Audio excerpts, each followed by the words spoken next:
Isso, nem. Eu queria chamar aqui o pastor Juscelio, por favor. Irmãos, enquanto ele sobe, quem não esteve aqui nem sexta e nem sábado de noite, nem hoje pela manhã? Deixa eu ver, faz o sinal com a mão. Tem muita gente, então eu queria chamar a pastora Lu aqui também e a Sara, porque tem muita gente que não esteve aqui. Eu preciso apresentar vocês novamente. A Sara, vem aqui à frente, por favor. Vamos avisar. Irmãos, vocês que não estiveram aqui no sábado de noite, nem hoje pela manhã, pastor Juscelio é um dos apóstolos da plataforma Mevan de Itajaí, onde tem corrido o mundo aí, edificado as igrejas. E nós aqui, desde quando éramos apenas grupo de convívio, Deus nos conectou, a nossa família, a sua família. Ali nos encontramos em Ribeirão, em Itajaí, estabelecemos uma aliança e temos mantido esse relacionamento. E ano passado, nessa mesma época, ele esteve aqui com a sua família. Nós fizemos o Famílias Remidas. Quem esteve no Famílias Remidas ano passado? Foi uma bênção. E dessa vez estamos no Fundamentos do Reino, edificando a igreja. Então eu queria que toda a igreja soubesse da aliança que nós temos com eles e o quanto eles têm nos servido e nos abençoado aqui nessa casa. Amém? Amém. Antes de passar o microfone para o pastor, nós teremos culto de jovens. Cadê o Alexandre? Está aí? Alexandre, toda a sua equipe. Culto de jovens no próximo sábado, às 19 horas. Amém.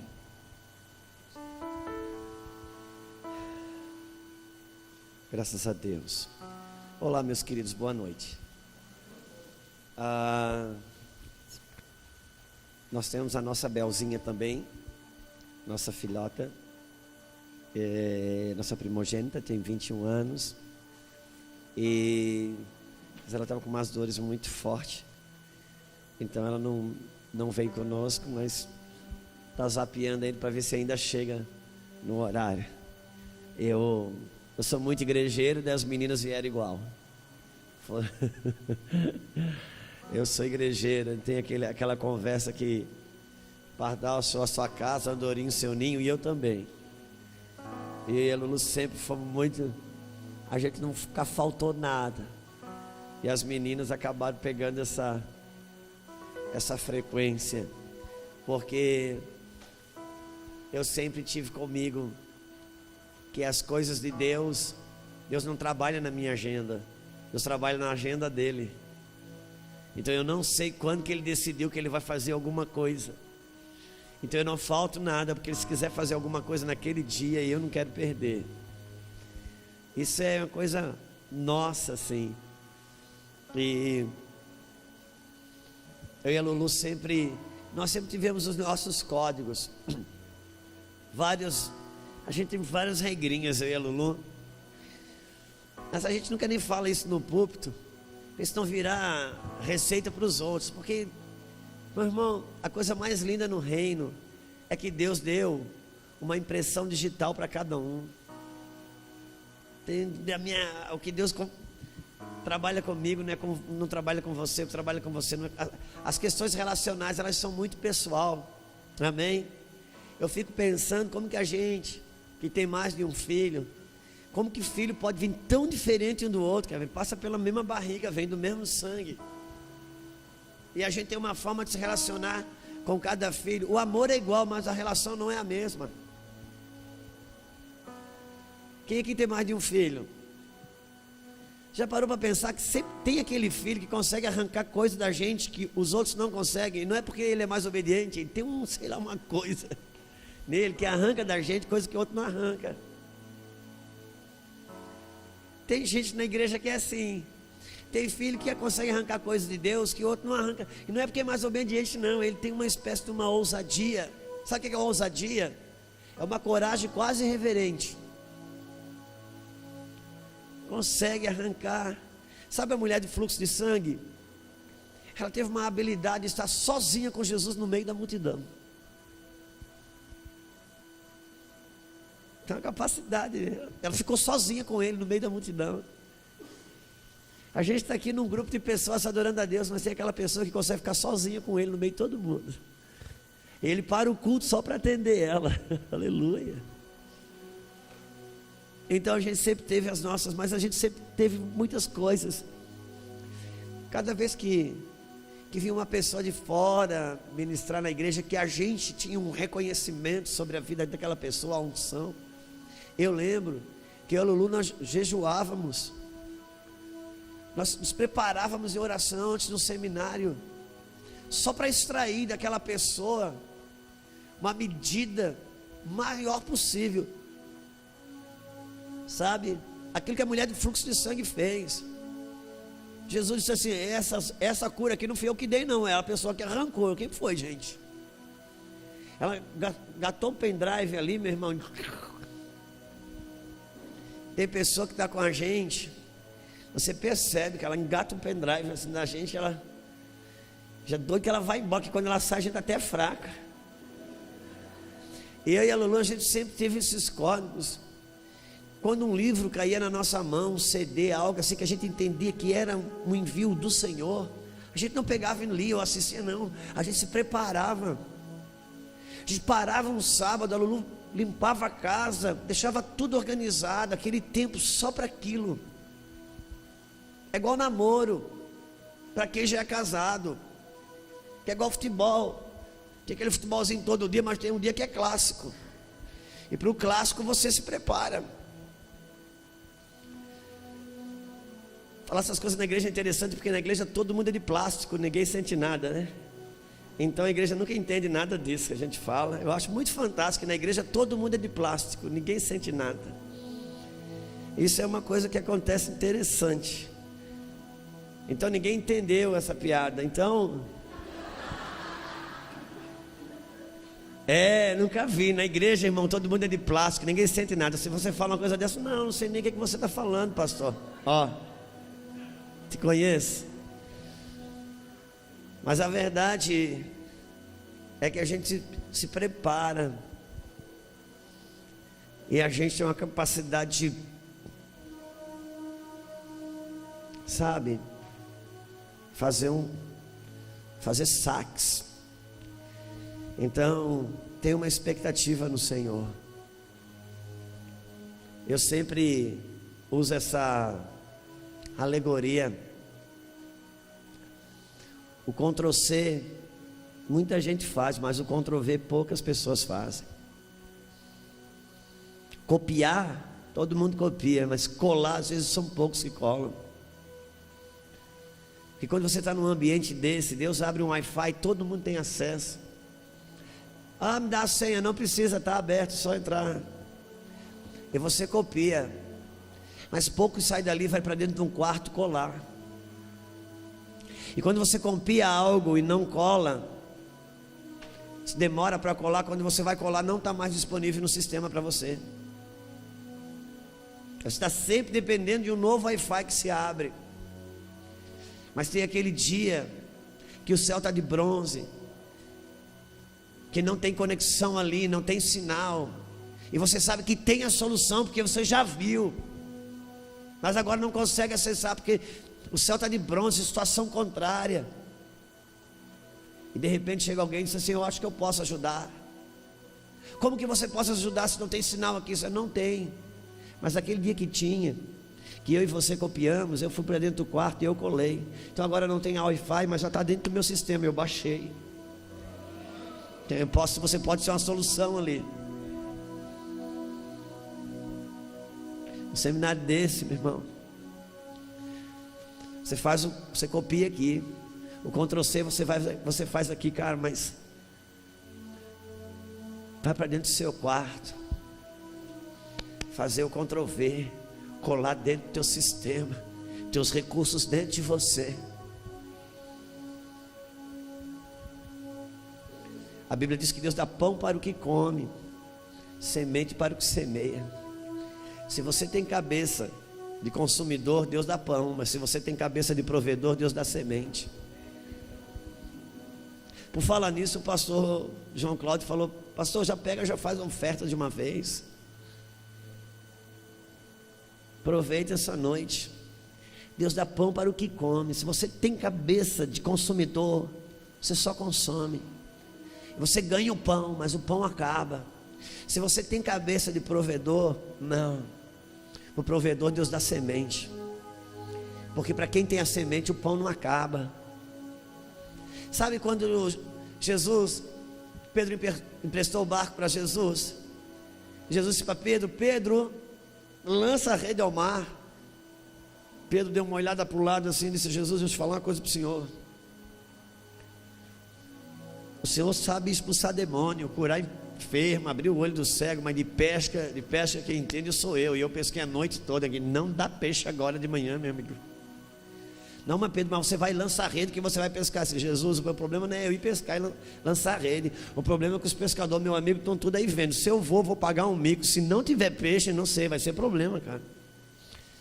Se eu não tiver peixe, vou ter que me mudar daqui, porque os pescadores nunca mais vão me perdoar. O negócio vai pegar. Mas sobre a tua palavra eu vou lançar. E ele vai e lança a rede. E ele enche o barco de peixe. E o barco era tanto que já estava quase que afundando.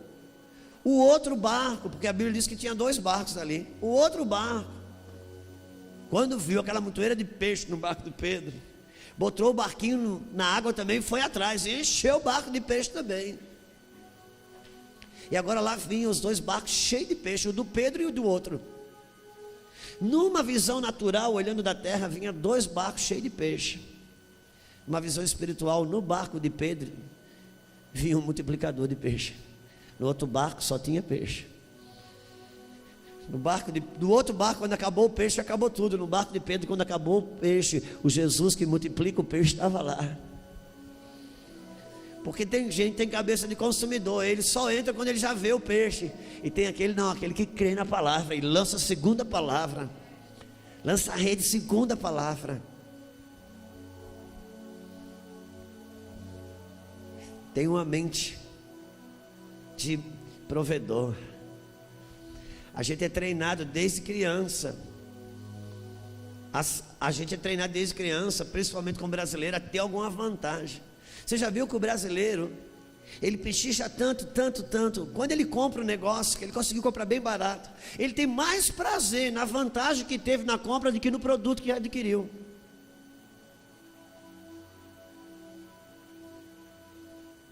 É uma mentalidade fora do reino. Não é assim?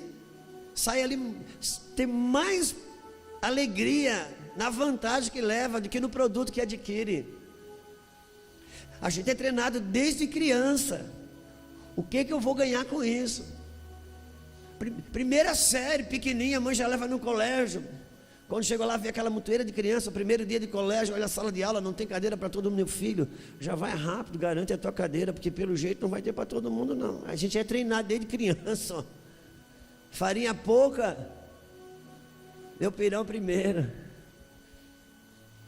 Só que uma das coisas que Deus nos chama para vencer é exatamente aquilo que nos intimida. A gente aprendeu hoje de manhã, amém? E se tem uma coisa que nos intimida, é tal das finanças, ou coisa para mexer com o nosso coração. Por isso que Jesus só chamou o Mamon, ele é o único Senhor que pode disputar comigo. E Jesus disse assim: onde está o seu tesouro? Aí está. Irmãos, vou falar uma coisa para você. Eu não estudei não, eu ia para a escola só para comer merenda e pegar piolho. Mas eu gosto muito de prestar atenção nas colocações da Bíblia. A Bíblia diz assim, ó, Jesus diz: aonde está o teu tesouro, aí estará o teu coração. Jesus está falando de dinheiro, literalmente ali.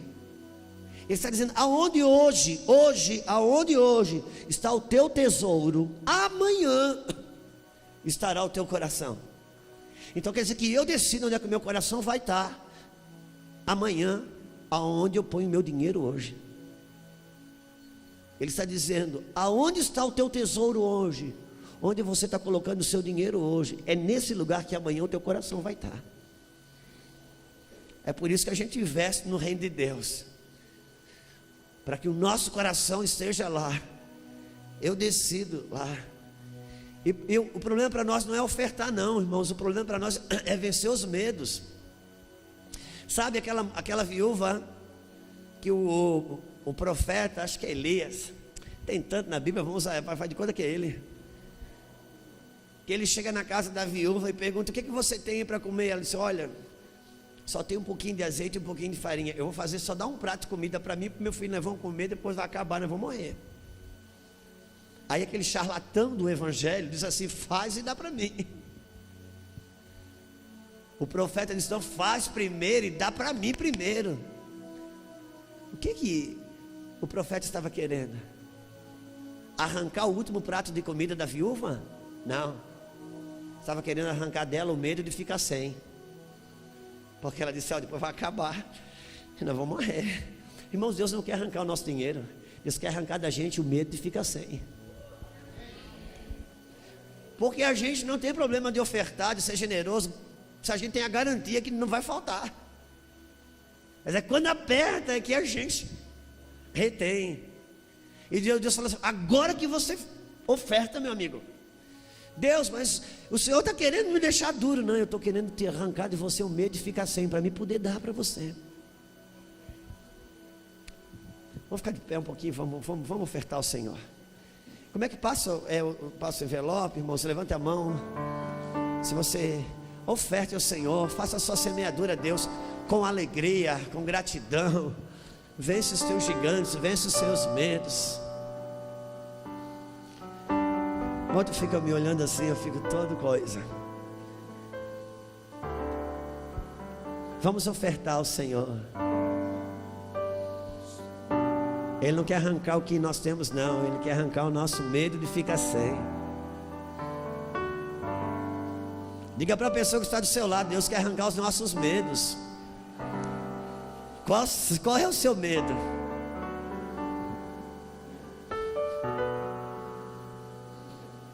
A guarnição dos filisteus caminha junto com os tronos de autoridade. Oh Espírito,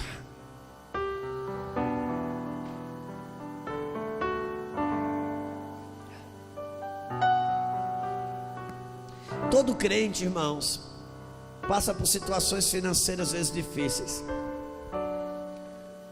Não só situação financeira, Deus vai sempre permitir que a gente experimente áreas difíceis. Sabe por quê? Porque tem tempos que Deus prova que está com a gente, mas Ele cria oportunidades para a gente provar que está com Ele.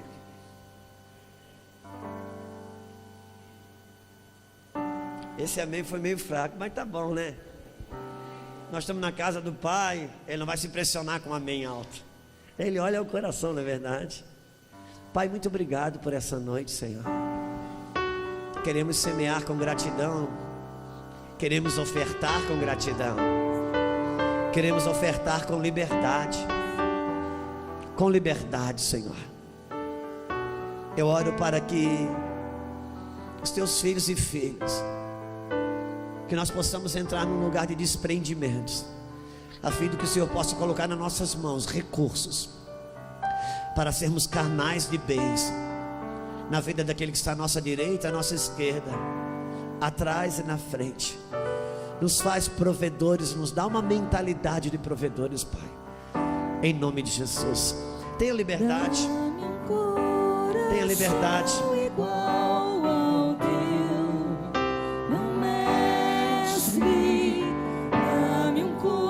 Tenha liberdade. Coração disposto a obedecer, cumprir todo o teu querer. Dá-me um coração igual ao teu. Dá-me um coração igual ao teu, meu mestre. Dá-me um coração igual ao teu, coração disposto a obedecer, cumprir todo o teu querer. Dá-me um coração igual ao teu.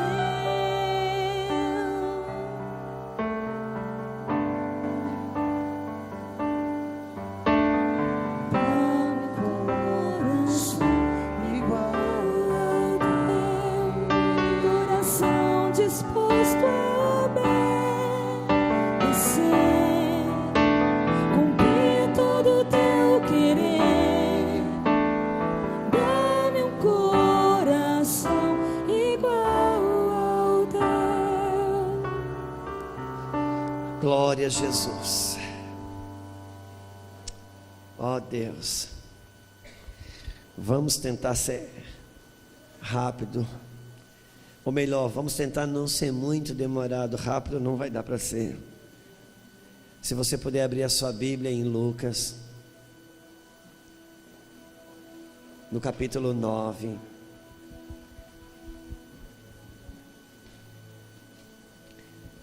Coisa chata esse negócio de mandar ficando o povo levantando a mão, mas eu gostaria de saber quem não faltou uma reunião nesse seminário ainda. Você é bem teimosinho, né? Teimoso, né? Bom, quando eu estava no mundão, enquanto não tocasse Boate Azul pela segunda vez, eu não ia embora. O cara tocava só para mim poder ir.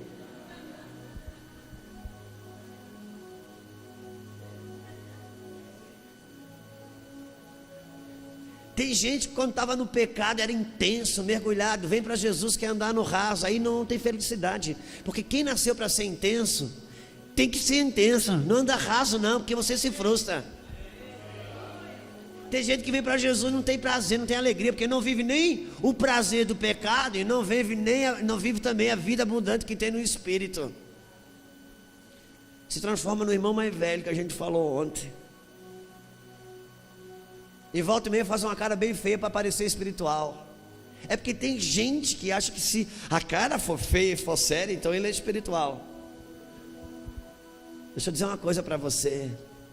Jesus, ele não veio ser Deus na terra não.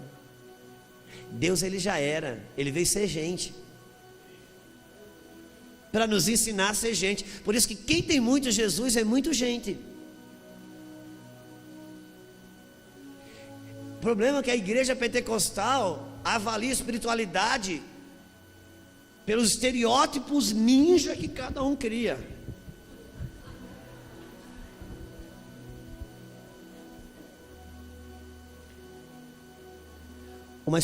Uma espiritualidade saudável passa por uma humanidade saudável.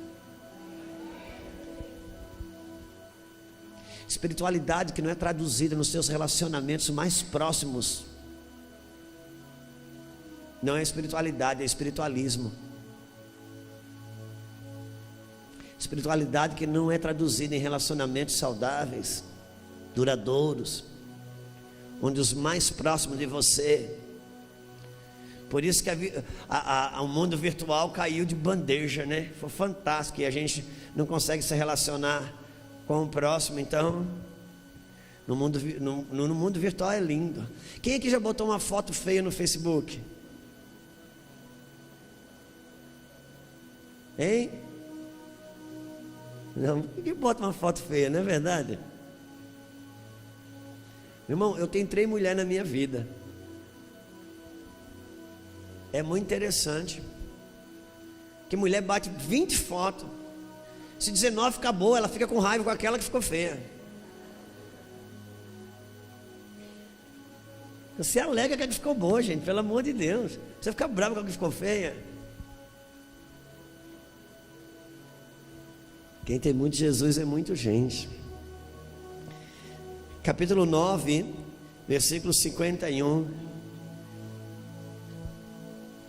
Deus tem nos dado um entendimento que Ele brotou, nasceu de maneira a ser comunicada em setembro do ano passado, no retiro de pastores e líderes que acontece todo ano no mês de setembro, na cidade de Balneário Camboriú, que é vizinha Itajaí.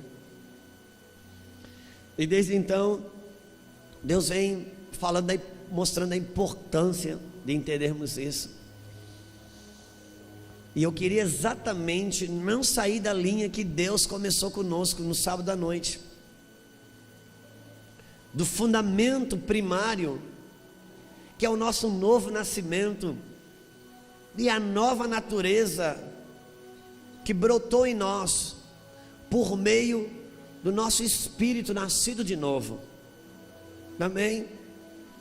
Porque a Bíblia fala que nós temos a mente de Cristo, certo? Ter a mente de Cristo não é ter os pensamentos de Cristo, é só ter a mente de Cristo. Ter a mente de Cristo é você ter um recipiente que pode ter os pensamentos de Cristo.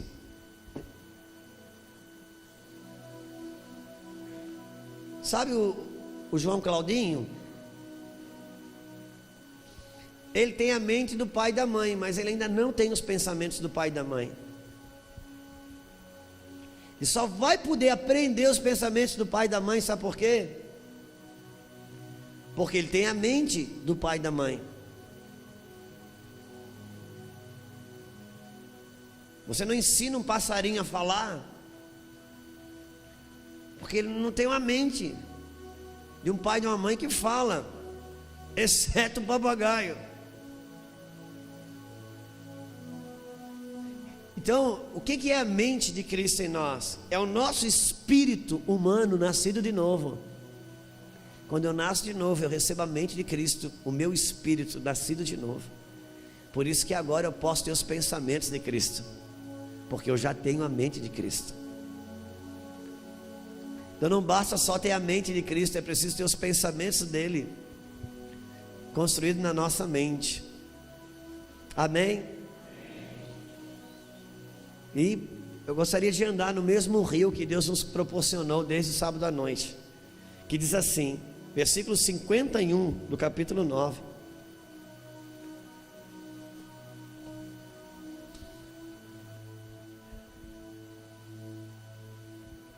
E aconteceu que ao se completarem os dias em que devia ele ser assunto ao céu, manifestou no semblante a intrépida resolução de ir a Jerusalém, e enviou mensageiros que o antecedessem. Indo eles, entraram numa aldeia de samaritanos para lhe preparar pousada, mas não o receberam, porque o aspecto dele era de quem decididamente ia para Jerusalém.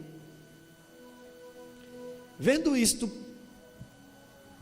os discípulos Tiago e João perguntaram: Senhor, quer que mandemos descer fogo do céu para os consumir, como Elias também fez? Jesus, porém, voltando-se, os repreendeu e disse: vós não sabeis de que espírito sois, pois o Filho do Homem não veio para destruir as almas dos homens, mas para salvá-las. Eu tenho dito e repetido, e Deus tem nos concedido esse entendimento. O Evangelho, ele não é uma questão comportamental. O Evangelho de Jesus Cristo é uma questão de natureza. Por isso a questão não é se você vira de católico para crente, de espírita para crente. A questão não era se eu era católico, agora eu sou evangélico. A questão é se eu realmente nasci de novo, porque necessário vos é nascer de novo. Porque o Evangelho não é uma questão comportamental, o Evangelho é uma questão de natureza. O que Jesus nos conferiu pela ressurreição foi a nova natureza, que está instalada em nós, e que habita num corpo de pecado. Por isso nós temos essa luta e essa angústia dentro de nós, porque é um santo morando num corpo pecador. A nossa angústia hoje não é porque não tenho um emprego ou não tenho dinheiro. A nossa angústia hoje é que dentro de mim tem um clamor para viver a santidade de Deus, e ao mesmo tempo tem desejo para viver o contrário.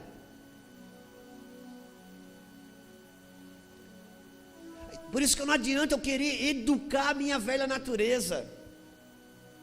Não adianta eu querer adestrar a minha velha natureza, porque a velha natureza é igual aqueles, sabe aqueles bonecos que a gente chama de João Bobo? Que ele, se você soltar ele volta. Pode ficar um mês com o pé em cima da cabeça dele, você dá uma distraída, o bicho levanta de volta. A velha natureza, Deus me concedeu a capacidade de, na cruz de Cristo, sepultá-la. Então não adianta eu querer santificar a velha natureza, adestrar a velha natureza, não adianta eu querer educar a minha natureza adâmica. Não, Ele me deu a cruz para sepultá-la ali, e pela ressurreição dEle, viver na nova natureza que Ele me deu.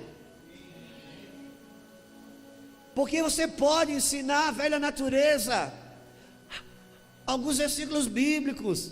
Ela aprende a andar com a Bíblia debaixo do braço, botar uma gravata nela, tudo isso. Mas é a velha natureza. Por isso que em Hebreus 6, quando fala sobre os fundamentos da fé cristã, não fala... Quantos sabem o que eu estou falando, gente?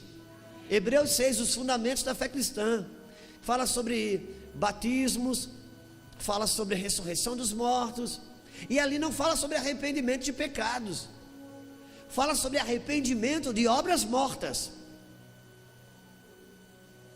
Porque quando você nasce de novo, você é chamado a se arrepender das obras mortas e não arrepender de pecado. Por quê? Porque na natureza adâmica, a melhor coisa que você fez para quem quer que seja, ainda é obra morta. É obra morta. Por isso que Paulo diz: meu amigo, está tudo bem aí, gente? É o meu microfone que está fora, tem que voltar para ali, como é que é? Está tudo certo? Paulo está dizendo: meu amigo, se você pode dar todos os bens aos pobres, você pode botar fogo no corpo em detrimento de alguém, mas se tudo isso está apoiado na tua natureza adâmica, não está apoiado na natureza do amor, porque amor não é o que o amor faz, amor não é melhor, amor não é o que o amor sente. Irmãos, o amor é uma pessoa, o amor não é um comportamento. Por isso que nesse mundo, agora, essa invasão que houve nas escolas, nas universidades, esse humanismo, uma das coisas que esse humanismo fez foi separar a correção do amor. Você já percebeu? Hoje, se você corrige, você não ama. Se você der uma chinelada no filho, é capaz de ir preso. Se matar no ventre, não tem problema. Porque arrancaram a correção do amor.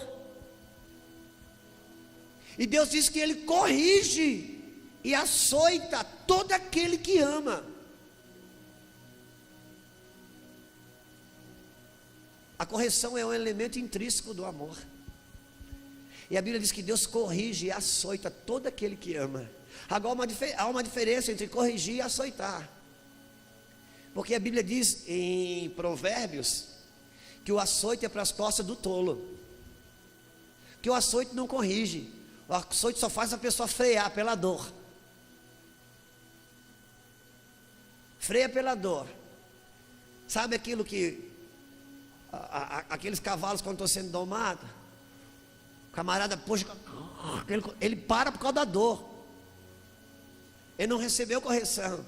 Por isso que a minha oração sempre foi: Senhor, eu quero aprender pela correção, eu não quero precisar viver pelo açoite. Porque o açoite faz a pessoa parar, não porque ela entendeu a correção, faz ela parar pela dor. O açoite é para as costas do tolo. O Evangelho é uma questão de nova natureza. Eu preciso entender a obra da cruz em mim, porque o Evangelho, ele não tem um fim na cruz. O fim do Evangelho é a ressurreição, porque na cruz eu sepulto a minha velha natureza. Na ressurreição de Cristo eu ganho uma nova natureza. A Bíblia fala que nós somos sepultados no último Adão, que é Jesus. Sabe o que é ser sepultado no último Adão? É isso que a gente fez pelo batismo. Quando a gente batizou, a gente batiza na morte de Cristo. E quando a gente sai da água, Aquilo é um ato profético, é um extrato público de uma coisa que aconteceu no interior. Então agora eu vou expressar isso publicamente. É quando eu falo para principados, potestades, para a igreja, quem quer que seja, que eu morri para esse mundo por meio da cruz de Cristo, e pela sua ressurreição eu ressurjo para uma nova vida. Por isso que eu sou mergulhado na água, que é um ato de sepultamento, e quando eu saio pela ressurreição de Cristo. Caso contrário, como eu já falei aqui, é só você mergulhar um pecador enxuto e sair dali um pecador molhado. Por isso que quando eu sepulto, eu estou fazendo um ato público no reino espiritual, de que eu morri para esse mundo. Por isso que quando você sai do batismo, e você intencionalmente se relaciona com esse mundo pecaminoso, você ativa em você um mecanismo de morte, porque você decide se relacionar com algo que você já declarou nas regiões celestiais, que você morreu para ele. Agora, se a Bíblia diz que eu fui sepultado no último Adão, que é Cristo, que é o Jesus, o que acontece quando morre o último de uma espécie? Ele está dizendo: você acabou para esse mundo, você não tem mais nada a ver com Adão. Agora toma a sua cruz e me siga. Jesus está dizendo: você já sepultou. Agora você, quando sai dessa água, meu filho, todo dia você precisa enterrar esse homem velho. Então não queira educar ele, não torne ele evangélico. Ele tem que morrer, porque tem uma vida pela ressurreição que você ganhou. É nela que você precisa ser desenvolvido. Por isso que quando eu me movimento, quando eu me movo, quando eu me interajo, quando eu me relaciono, eu preciso me conhecer e discernir em que espírito eu estou me movimentando. Porque eu posso fazer uma coisa extremamente evangélica, extremamente bíblica, extremamente piedosa, sem estar no espírito da Bíblia, sem estar no espírito da piedade. Meu comportamento pode ser bíblico sem eu estar no espírito da Bíblia. Por isso eu preciso discernir em que espírito eu estou apoiado. Entenda uma coisa: eu preciso conhecer a dinâmica relacional da minha alma. Em que espírito ela está apoiado quando ela se relaciona, quando ela interage.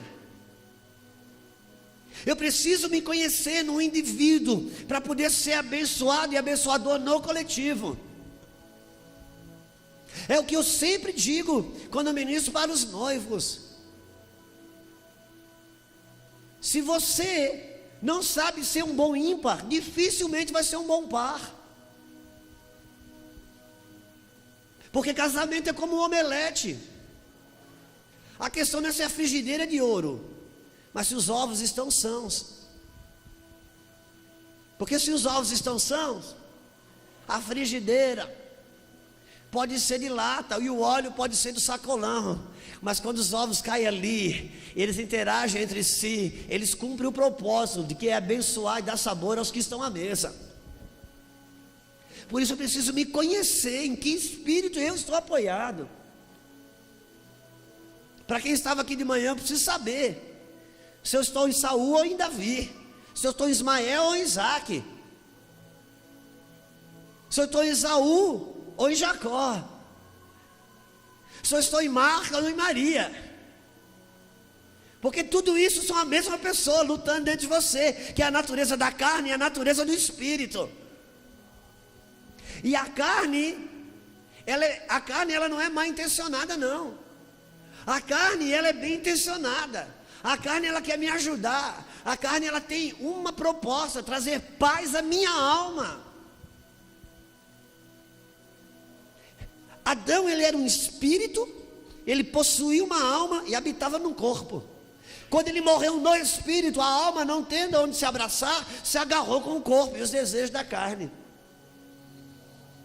E agora, quando a alma está agitada, a carne, ela quer trazer paz para a alma, mas a carne não tem o poder de trazer paz para a alma. Só o espírito pode trazer paz para a alma. Mas a carne quer ajudar. Então, se a alma está agitada, a carne quer dar uma força. E aí ela vai profetizar para nós.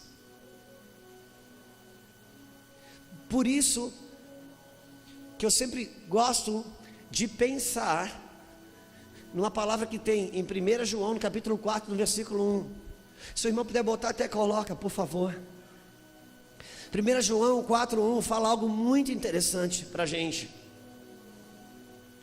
Vai falar assim: filhinhos, não creiai em todos os espíritos, provai os espíritos, para saber se são de Deus. Amados, não creiais em todo espírito, mas provai se os espíritos vêm de Deus, porque muitos falsos profetas já têm saído por este mundo. Agora deixa eu lhe dizer uma coisa. Para a igreja pentecostal, com a mentalidade igrejeira, quando fala provar o espírito, a gente já pensa em demônios. Quando fala em falso profeta, a gente já tem nome e endereço. Mas João está dizendo que o problema dos últimos dias seria os falsos profetas. Agora eu só vou identificar os falsos profetas do lado de fora se eu matar o falso profeta manipulador que tem dentro de mim, que profetiza as mentiras para mim e faz eu crer estar vivendo algo que é de Deus na natureza que não é dele, embora leve o seu nome.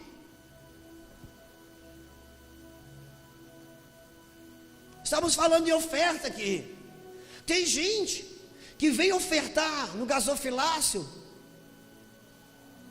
fazendo uma oferta para Deus, em nome de Deus, mas na mesma natureza que ia jogar no jogo do bicho, que ia fazer a lotérica, na mesma perspectiva, fazendo algo aparentemente espiritual, apoiado naquela natureza cobiçosa que ainda diz: eu vou dar para ganhar. Agora, se a pessoa está apoiada na natureza de Cristo, a oferta dele já é movida por gratidão e é adoração, ainda que nela esteja incluso a lei da semeadura.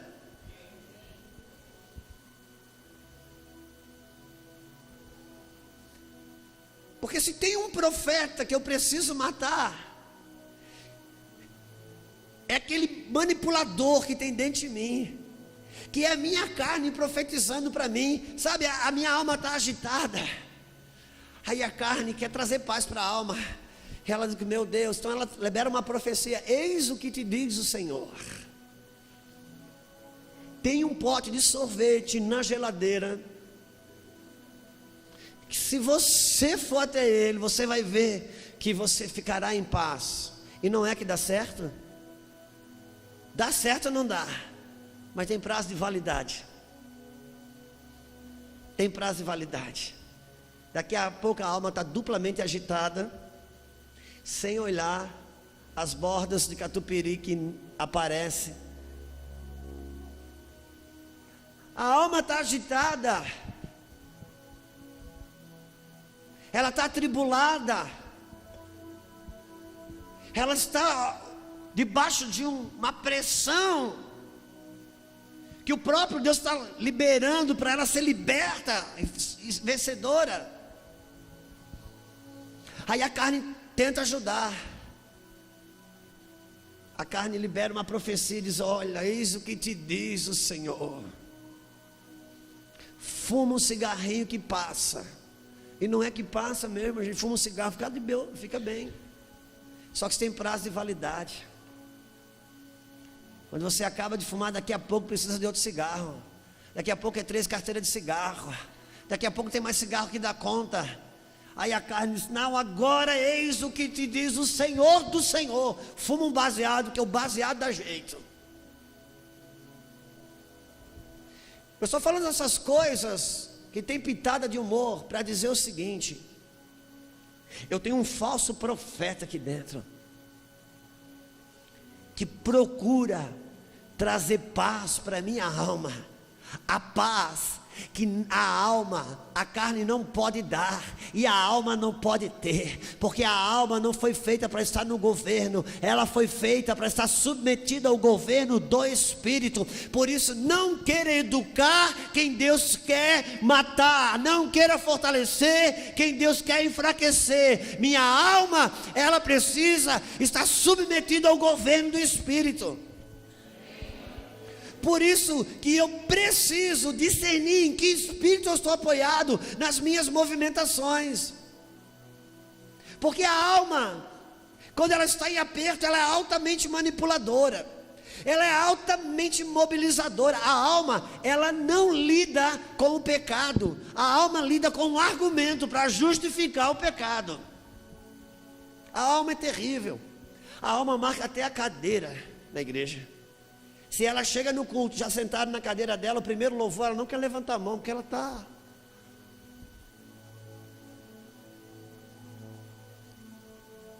A alma é altamente manipuladora. E a alma do crente é pior ainda, sabe por quê? Porque o crente, quando manipula, espiritualiza. O crente, quando manipula, ele espiritualiza. Jesus estava aí para Jerusalém. Ele mandou os discípulos na frente organizar a trajetória dele. Eles viram mais ou menos a distância e disseram: é bom ele dormir em Samaria. Organizaram lá no hotel, pagaram a diária. Quando Jesus chega aqui, o samaritano vê que ele estava indo para Jerusalém, disse: não, aqui você não vai ganhar pousada não, cara. Você é judeu, você está indo para Jerusalém. O que João e Tiago, irmão, João, o apóstolo do amor, não nasceu o apóstolo do amor, não. Ele diz assim: mestre, queres que façamos descer fogo do céu sobre eles? Uau! Jesus diz assim: em que espírito sois? Em que espírito você está apoiado? Jesus perguntou assim: gente, vocês estão falando aí fora que são meu discípulo, não é? Só que isso não é o pior não. Sabe o que eles dizem? Mestre, quer que a gente manda descer fogo do céu sobre eles, como fez Elias? Opa, agora o padrão ficou altamente espiritualizado, santificado, respaldado pela Bíblia. Quantos entendem o que estamos falando? Eu posso, em nome da Bíblia, em nome do versículo bíblico, em nome de textos bíblicos, ter um comportamento bíblico sem estar no espírito da Bíblia. Pegaram o Elias para respaldar a carnalidade deles. Não use a Bíblia para respaldar sua carnalidade. Não. Reconheça e discirna que espírito você está apoiado nas suas relações. Porque Elias, ele desceu fogo, mandou descer fogo do céu sobre o altar, não sobre pessoas.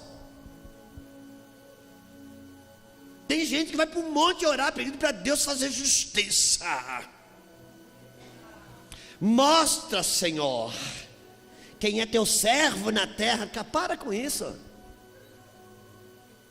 Para com isso. Preciso conhecer em que espírito eu estou apoiada. Sabe, irmãos, Deus nos deu duas filhotas lindas. Hoje elas estão grandes, mas quando elas eram pequenas, volta e meia dava um BO entre elas. Irmão não briga, né? Você sabe, só nossas filhas que tinham isso. Então volta e meia tinha um litígio, e ela saiu correndo em minha direção. Aqui chegava primeiro, contava a sua versão, esperando o juízo meu em favor dela, contra a outra. Até que a outra chegava e contava a versão dela, esperando que eu invertesse o veredito e estabelecesse um juízo contra a outra, a favor dela. E como pai, eu nem prestava atenção em que estava certa. Eu já estava bolando um jeito de fazer as duas voltar a ficar de bem. Eu preciso saber em que espírito eu estou apoiado. Tem gente que, tem crente que está orando para Deus, acha que Deus vai fazer. Irmãos, Deus está trabalhando para você ficar de bem com o seu irmão, não para fazer justiça não.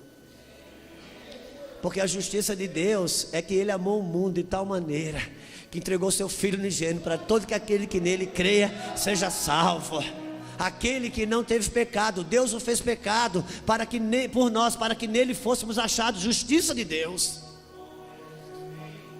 Até a justiça dos homens, irmãos, ela é mal interpretada. Para nós, quando um homem vai preso, quando uma pessoa que fez alguma coisa errada, ela vai presa, na nossa cabeça, sabe o que a gente diz? Justiça foi feita. Mas a justiça, para a lei e para a justiça, ela não foi feita o dia que a pessoa entra na cadeia. Ela foi feita, a justiça é feita o dia que a pessoa sai da cadeia, porque daí ela cumpriu a pena, cumpriu a justiça. Mas até a nossa justiça, que é justiça quando a pessoa é livre, ainda nós preferimos determinar que a justiça é feita quando a pessoa é presa. A justiça de Deus acontece quando a pessoa é livre e não quando ela é presa.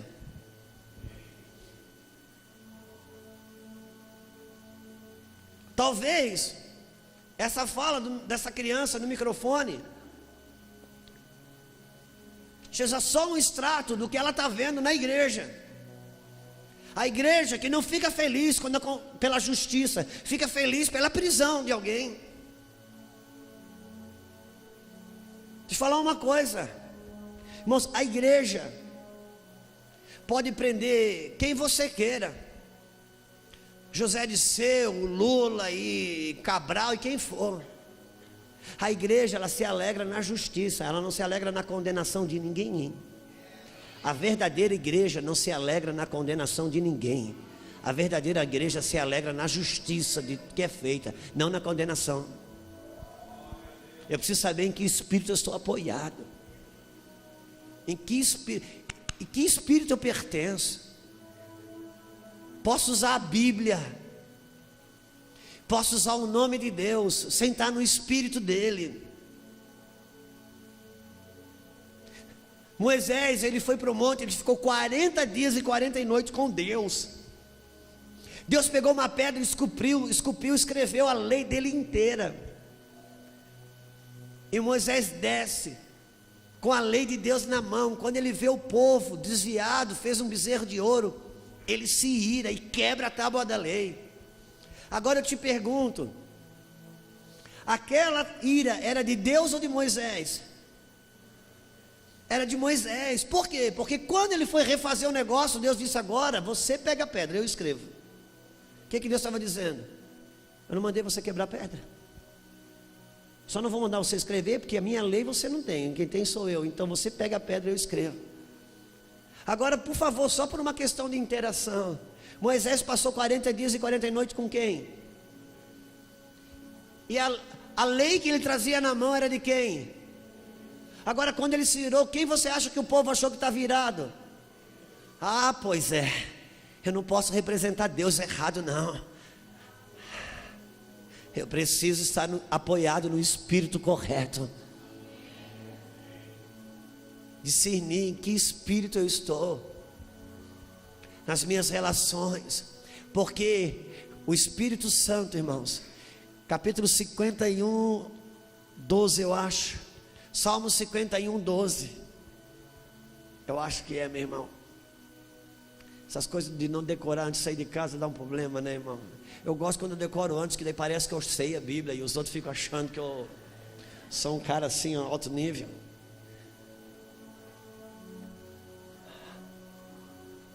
Volta antes, irmão.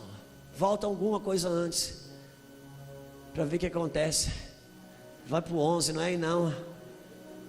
Volta ainda mais. Ó Deus, volta mais. Volta mais. Volta. 5. Não. Vai para frente. Vai para frente. Aqui, ó. Eis que desejas que a verdade esteja no íntimo. Faz-me, pois, conhecer a sabedoria no secreto da minha alma. Deus ama a verdade, irmão, que está lá no íntimo. Eu gosto da tradução que diz: tu amas a verdade lá no íntimo, e no oculto me fazes conhecer a sabedoria. Irmão, Deus ama aquela verdade lá do íntimo, aquela que você sabe que é a verdade verdadeira, não aquela que a gente procura passar. Deus ama a verdadeira espiritualidade. aquela que é da verdade, lá do íntimo, que eu sei. Por isso ele seja o seu sim, sim, o seu não, não, seja o seu sim de fora, o seu sim de dentro, o seu não de fora, o seu não de dentro. Porque às vezes o sim de fora é sim, mas lá no íntimo eu sei que não é. E o Deus ama é aquela verdade lá no íntimo, e lá no profundo Ele me faz conhecer a sabedoria.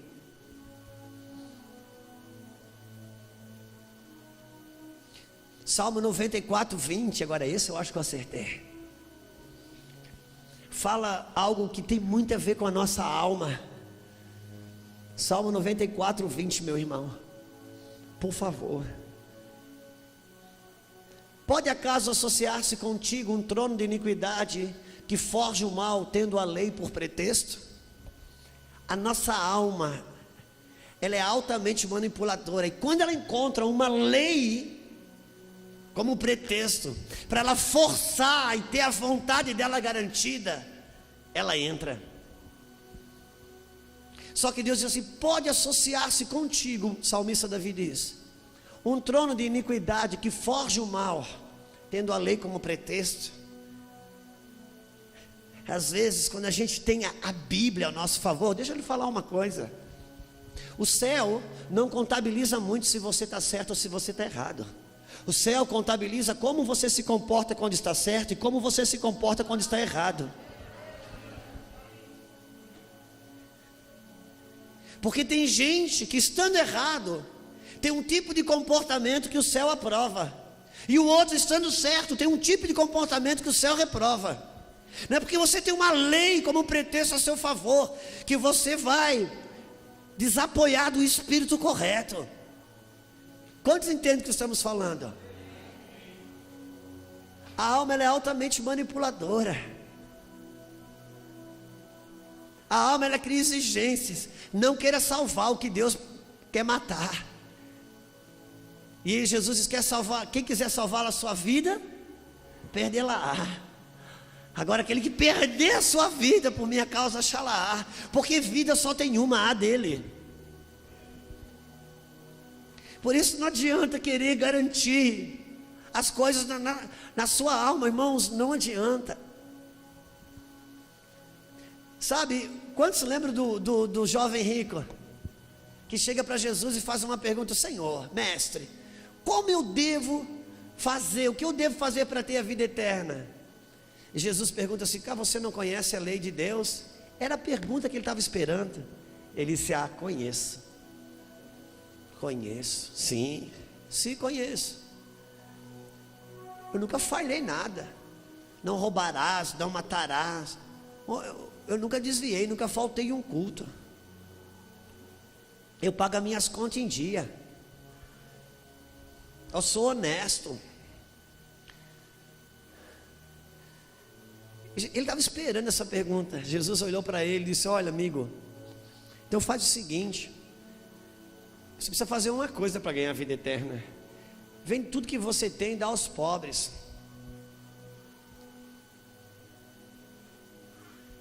Não deu para ele. Em outras palavras, Jesus estava dizendo assim: por favor, não distraia. Estava dizendo: olha aqui, meu amigo, você está acostumado a usar o teu dinheirinho para manipular os líderes religiosos aqui, mas você bateu no cara errado. Aqui você bateu no cara errado. O seu dinheiro não me compra. Vendo o que você tem, dá aos pobres. Jesus não queria um atestado de pobreza, Jesus queria um atestado de liberdade. Agora, qual foi a pergunta dele quando ele chegou para Jesus? Mestre, o que eu devo fazer para ter a vida? Ele não queria a vida eterna, ele queria a vida dele de rico eterna. Não queira a sua vida eterna, porque a vida eterna é dele só. Eu preciso estar apoiado no espírito correto. Irmãos, eu sou filho de um homem que eu nunca conheci uma pessoa tão honesta igual meu pai. Meu pai era comerciante. Ele dava um cheque para 30 dias, botava o dinheiro no banco hoje, sob risco do cheque cair adiantado. Quando eu me converti, eu já estava fazendo umas coisas que não devia. Mas quando eu me converti foi rápido. Para mim vir para um padrão de honestidade. E foi rápido também para mim espiritualizar a minha honestidade, porque tinha um monte de versículo bíblico respaldando, né? Foi rápido. E eu tenho geriza gente enrolada no mundo da finança. O velhaco para mim, eu não botava no inferno, não, criava uma situação pior para ele, que o inferno ia para os outros. Para o velhaco, no inferno não dava. E um dia, em oração, buscando viver no espírito correto, o Espírito suavemente começou a ministrar algumas coisas sobre mim, dizendo: não associe a sua honestidade a mim, não. Eu comecei a pregar para Deus: Deus, mas quer ver como provar para o Senhor que honestidade é caráter de Cristo? Não associe isso a mim, porque isso não é a minha honestidade. Isso aí é a honestidade da tua formação familiar, não a minha. Porque na minha honestidade, você é honesto para você. Você não é honesto para condenar quem não é. Na minha honestidade, o desonesto vive perto de você sem ficar constrangido. Jesus, ele era 100% santo, mas o pecador andava ao lado dele sem estar constrangido. Eu fico pensando, irmãos, que Jesus um dia sentou na mesa e disse assim: eu queria falar que um de vocês vão me trair.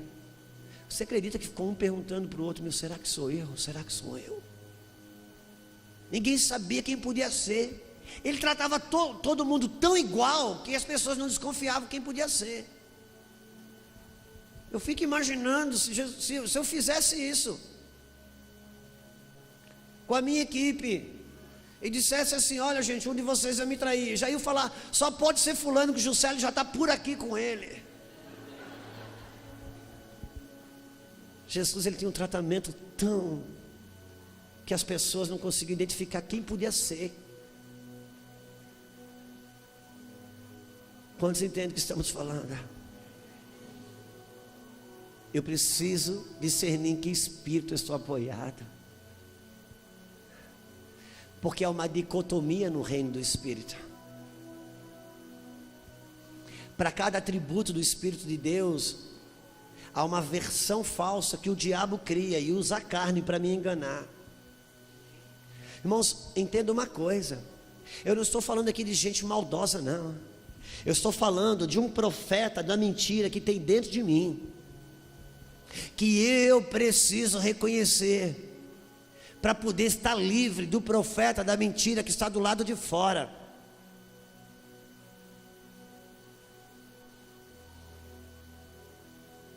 Porque é uma realidade.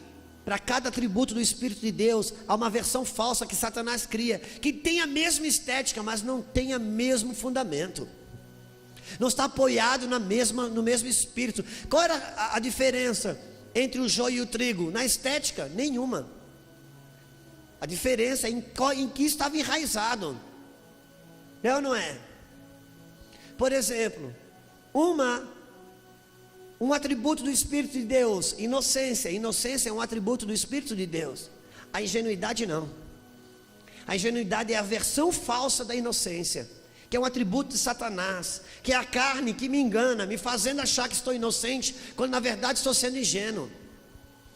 Porque ser inocente é você não ter maldade. Ser ingênuo é você não ver a maldade. Jesus, ele nunca respondeu para Judas na mesma moeda, porque ele era inocente, mas ele não era ingênuo, ele nunca foi pego de surpresa. A ingenuidade é uma versão falsa. A gente diz: a criança é inocente. Não, meu irmão, a criança é ingênua. Criança não é inocente, não. Criança é ingênua. Quem aqui precisou ensinar um filho a fazer birra? Algum pai aqui precisou ensinar um filho a fazer birra? Então a criança não é inocente, ela é ingênua. Ela é ingênua porque ela não sabe esconder a malícia dela. E isso é ingenuidade. Depois a gente cresce, a gente aprende a esconder, a maquiar a malícia. E depois a gente envelhece e desiste de esconder. A pessoa diz: a mãe depois que envelheceu ficou tão ranzinza. Sempre foi, desistiu de esconder.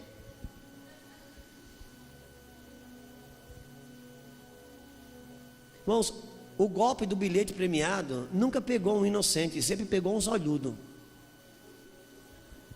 Pessoa que foi engoldada na sua cobiça, não na sua ingenuidade, na sua inocência, não. Uma coisa é o espírito do contentamento, outra coisa é o espírito do conformismo. A Bíblia diz que tudo está contente, só que ela também diz: não vos conformeis. Tem muita gente que, em nome do contentamento, está vivendo no conformismo. Mas deixa eu dizer uma coisa: todo libertador traz dentro de si um espírito de indignação, que às vezes é confundido com rebeldia. Não é que ele não está contente, não, ele está contente, mas ele sabe que tem mais, então não se conforma. Por isso eu preciso saber em que eu estou apoiado. Você está apoiado no contentamento ou no conformismo? Quantos estão comigo? Uma coisa é você ser pacífico, outra coisa é você ser passivo. Porque a Bíblia diz: bem-aventurados os pacíficos. Agora tem gente que não é pacífico, ele é passivo. Porque ser pacífico é um atributo do Espírito de Deus. Agora ser passivo é um atributo de Satanás, é a versão falsa do pacífico. Porque ser pacífico é um homem pacífico ou uma mulher pacífica, ele guerreia pela paz. O passivo, ele não guerreia por nada. Por isso que às vezes a gente vê algumas esposas na igreja, é muito interessante isso. Quem aqui é do tempo que soltava aquelas pipas com uma rabiola grande? Quando caía a rabiola, o que acontecia? Meu Deus, aquela pipa, tem mulher na igreja que é assim. Essa é uma pipa que a rabiola caiu, elas são agitadas, alvoroçadas. E a gente já dá um nominho para ela, né? É a Gessa. É porque nós gostamos de carimbar fácil. E a pessoa, ainda vem aquele e diz: olha rapaz, você precisa conhecer o marido dela. Que pessoa fantástica. Um homem bom, não tem boca para nada. Um homem pacífico, na maioria das vezes ele não é pacífico, ele é passivo. E os mesmos demônios que prendem ele num cativeiro de passividade são os mesmos que colocam essa mulher para assumir lugares que não são dela. Eu preciso discernir em que espírito eu estou apoiado. Porque na minha ansiedade, na agitação da minha alma, eu manipulo, eu movimento as coisas para ela acontecer do meu jeito. E se eu encontrar uma forma de espiritualizar isso, respaldar isso no movimento bíblico ou de aparência espiritual, acabou. Por isso que quando Davi pecou com Betseba, adulterou contra aquela mulher, que ele tentou de todo jeito arrumar um álibi. Ele trouxe o marido da guerra, mandou buscar o marido e disse: ó, meu filho, vá para casa. Como o rei está te liberando, você já está um tempo na guerra, você está na seca, né, meu filho? Vá para casa que eu já sei o que vai acontecer. E ele dentro dele: eu preciso que você deite com essa mulher, porque eu engravidei ela e o filho vai nascer, eu preciso saber, todo mundo precisa saber que é seu. Aquele cara vai e deita na calçada do palácio. Avisaram Davi, não é possível, ele voltou, chama o cara aqui. Meu filho, vai para casa, eu estou te liberando. E aquele homem libera uma palavra profética dizendo: pela tua vida e pela tua alma, ó rei, eu não irei. Deus estava dizendo pela boca daquele homem: Davi, eu não vou dar para você um álibi, para o diabo não ter um gancho na sua vida. Eu vou andar com você na luz, porque o que eu tenho para você, meu filho, ainda que te traga sofrimento e dor, mas vai ser andando no espírito da luz e da verdade, para me estabelecer nos lugares de autoridade que eu tenho para te estabelecer. Eu não quero você preso, refém dos seus próprios medos, temores e ansiedades. Porque quanto mais a gente fortalece a alma, mais preso a gente fica. E Ele quer nos libertar. E tem uma pessoa na Bíblia que Jesus fala sobre ela e a sua ansiedade. Nós conhecemos, mas eu sei que alguns irmãos já me ouviram, mas eu queria reler, está em João 11. Por favor. E não olhe o relógio, por gentileza.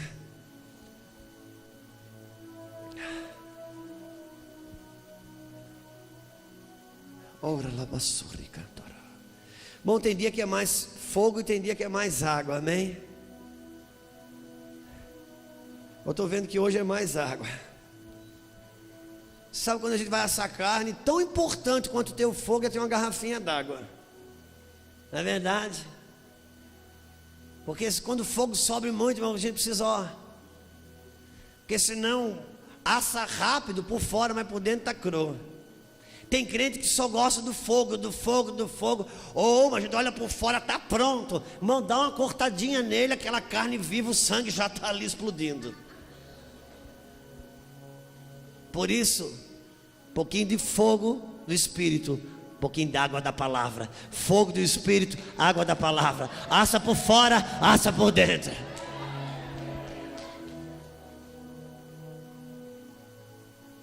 Aleluia. Capítulo 11. Estava enfermo de Lázaro de Betânia, da aldeia de Maria, sua irmã Marta. Estava Maria, cujo irmão Lázaro estava enfermo, e era a mesma que enxugou com bálsamo o Senhor. Ele enxugou os pés com seus cabelos. Mandaram, pois, as irmãs dizer a Lázaro, mandaram as irmãs de Lázaro dizer a Jesus: Senhor, está enfermo aquele a quem tu amas. Nós conhecemos essa história. Lázaro está doente. Uma família que Jesus amava. E Jesus era apaixonado por Lázaro, por Maria e também por Marta. Jesus nunca repreendeu a Marta, dizendo: Marta, você está faltando muito culto. Jesus nunca disse: lá, Marta, você está lendo pouco a Bíblia. Marta, você está jejuando pouco. Marta, você está se consagrando pouco. Não. Marta era uma crente perfeita. Jesus está dizendo: Marta, você não consegue aproveitar a melhor parte por causa da tua ansiedade. A tua ansiedade faz você criar manipulações que você não consegue acessar o melhor. Maria, tua irmã, é uma adoradora. Ela sempre experimenta uma melhor parte que você não acessa. E Marta, essa pessoa ansiosa, porque toda alma, irmãos, na ansiedade, ela vai manipular. Ela vai criar um movimento. Porque na ansiedade minha alma está sendo convidada a morrer e ela quer viver. Então ela envia um espírito de manipulação muito forte. Marta sabe que Jesus estava na cidade vizinha e seu irmão está morto. E ela manda um torpedo de manipulação de alto nível, dizendo assim: mestre, aquele a quem tu amas está em estado enfermo. Ou seja, se você não vem visitar porque você não ama. Quantos pastores tem aqui? Levanta a mão. Você conhece bem o que eu estou falando, irmão? Sabe, fulana, pastora, está precisando tanto de uma visita. Se você não for, você não ama. Sabe, fulano, está precisando, não tem nada em casa para comer. Dá você, cara. Quer ser bondoso com a minha bondade? Generoso com o meu dinheiro? Parece ser muito espiritual. A gente faz um retiro na igreja. Ai, fulano não pode ir. Ai, fulano não tem dinheiro. Irmão, queima a televisão, no outro dia a televisão está arrumada. Depende da escala de valores que cada um tem.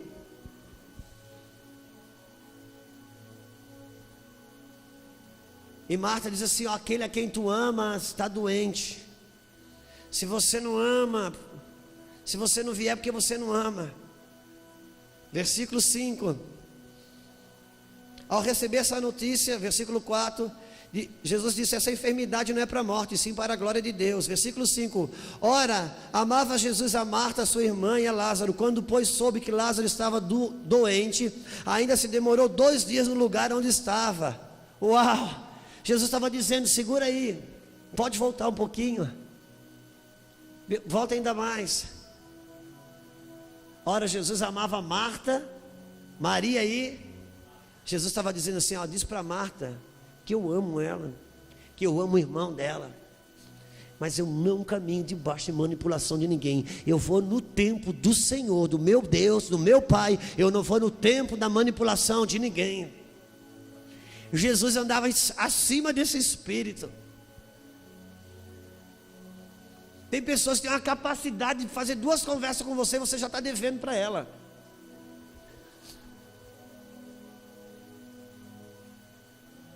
Quer ver parente, né? Por isso, irmãos, que não tem campo missionário melhor do que família. O cara que vence esse campo missionário chamado família, ele pode pregar para muçulmano, ele pode pregar para hinduísmo, qualquer coisa. Por isso que é fácil, às vezes você vai lá, não sei aonde, o cara consegue beijar o morador de rua que está fedendo de todo tipo, mas não abraça o irmão da igreja. Eu quero ver aqui, todo dia. Eu admiro esse trabalho que você faz lá. Mas aqui, família, irmão, família é uma coisa complicada. Eu sempre gosto, porque família é o nosso maior termômetro para saber o quanto que nós já estamos livres no nosso espírito, em que lugares de autoridade eu já estou caminhando. Eu sempre gosto de pensar, eu sempre falo isso. Tem aquela festa de família que a gente vai e diz assim: hoje eu vou, mas eu não vou reagir nada, eu não vou falar nada, porque eu sou espiritual, eles não são. Eu sou crente e eles não são, ou se são, não são espiritual como eu. Aí a gente vai preparado. Chega lá, vem o primeiro dardo, né? Você vai vir de primo, tio, cunhado, irmão, não importa, mas vem. E a gente recebe aquela: ai, opa, aleluia, glória, sou espiritual, eu não vou me deixar bater, porque eu tenho um lugar em Deus, aleluia. Daqui a pouco vem mais uma espetada: aleluia, glória, labaxéria. Sabe que crente não briga? Você já viu 2 crentes brigando? 2 crentes brigando é assim: ô irmão, vou te falar uma coisa, tu és uma bênção, hein? Bênção é teu pai, a tua mãe, aquela santa.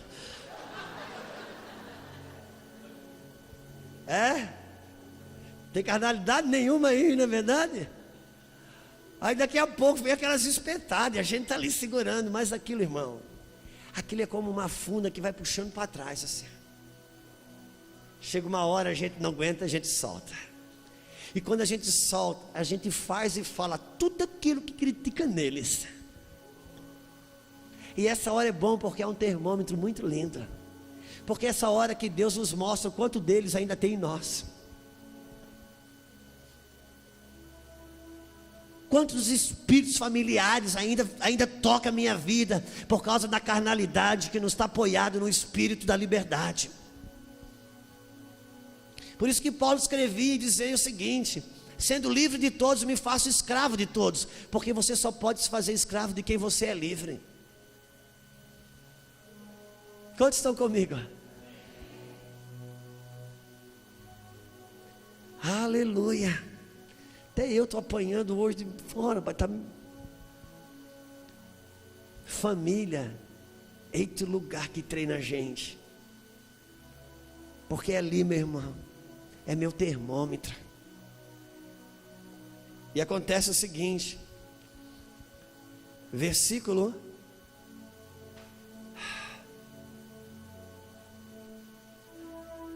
17.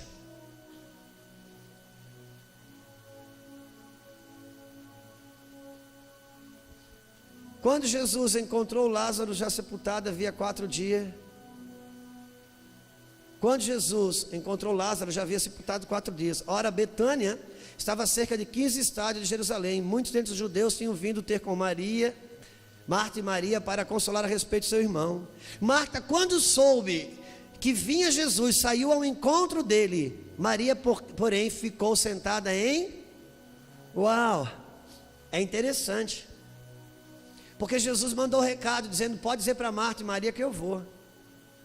E Maria tinha essa palavra: Jesus vai vir. Ele demorou 2, 3 dias, 4, mas veio.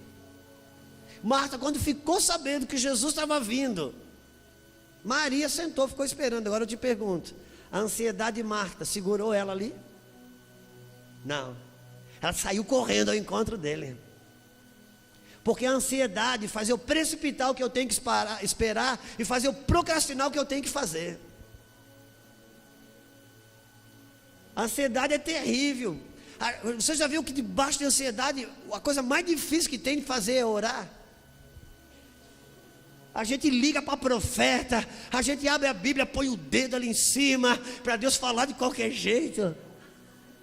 Que difícil parar para colocar nossa alma debaixo do governo do Espírito, para que ela seja livre. Ela vai ao encontro de Jesus. É terrível, porque a minha ansiedade faz eu parar Jesus no caminho. Ele estava vindo, e agora Marta foi lá parar ele. Aquilo que eu mesmo quero, sou eu que impeço Jesus de chegar. Versículo próximo. Disse, pois, Marta a Jesus: Senhor, se estiveras aqui, não teria morrido meu irmão. Mas também sei que... Onde é que está? Versículo 21. Disse, pois, Marta a Jesus: se estiver aqui, meu irmão não teria... Está aqui, disse: meu irmão não teria morrido. Marta vai ao encontro de Jesus e Marta censura Jesus. E Marta transfere culpa para Jesus, dizendo: ó, amigão, se o senhor estivesse aqui, eu tinha morrido. Quando eu chamei você, ele estava vivo. Só que isso não é o golpe mais baixo, não. O golpe mais baixo vem agora. Mas agora eu sei que tudo quanto pedires a Deus, Deus te concederá. Pronto, agora Jesus já está na obrigação de fazer alguma coisa. Quantos entendem o que estamos falando? Por isso que eu gosto de família. Num telefonema a pessoa já te coloca na obrigação. Você já percebeu? Você já fica devendo. Por isso que se eu não discernir o falso profeta que está aqui, eu não consigo andar num espírito acima dos falsos profetas que estão do lado de fora. Quantos estão comigo? Vamos continuar. Declarou Jesus: teu irmão há de ressurgir. Eu sei, replicou Marta, que ele há de ressurgir na ressurreição no último. Você já parou para pensar? Quando Jesus chega a Marta e diz assim: Senhor, se no passado o Senhor estivesse aqui, ele não teria morrido. E Jesus: Marta, teu irmão vai ressuscitar. Eu sei que no futuro, no último dia, assim, Marta, por favor, Marta, a tua ansiedade te tira do agora. A tua ansiedade ou te agarra com o passado ou com o futuro. Só que eu sou. Eu não sou eu era. Ou eu não sou eu você. Eu sou, Marta, a ressurreição e a vida. Versículo 23. Teu irmão há de ressurgir. Versículo 25, disse-lhe Jesus: eu sou a ressurreição e a vida. Quem crê em mim, ainda que morra, viverá. E todo que vive e crê em mim não morrerá eternamente. Você crê nisso? Sim, Senhor, respondeu ela. Eu tenho crido que tu és o Cristo, o Filho de Deus, que devia vir ao mundo. Tendo dito isto, retirou-se dali. Chamou Maria, sua irmã. Em segredo, ele disse: o mestre está aqui e te chama. Por que Marta chamou Maria em segredo? Porque Jesus não mandou chamar Maria. Então ela precisava fazer isso sem ninguém ver. Porque a nossa ansiedade, a gente força as coisas. Isso não está no campo da maldade. Isso não está no campo da falta de caráter. Está no campo daquilo que Jesus quer me libertar. Marta pensou assim: sabe de uma coisa? Eu não consegui nada com ele, mas eu sei quem consegue, porque Maria tem uma liga com ele que eu não tenho. Marta pensou assim. A manipulação, irmão, funciona assim. Marta disse assim: sabe de uma coisa?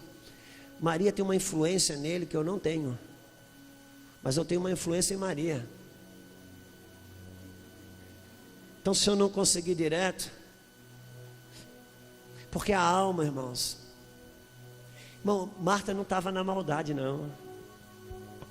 Nossa ansiedade, nossos temores, nos faz criar movimentos para buscar o que a gente quer mesmo inconsciente. Ao passo que Jesus está dizendo: te apoia no espírito correto da verdade, porque eu quero te arrancar desses lugares que você tem medo.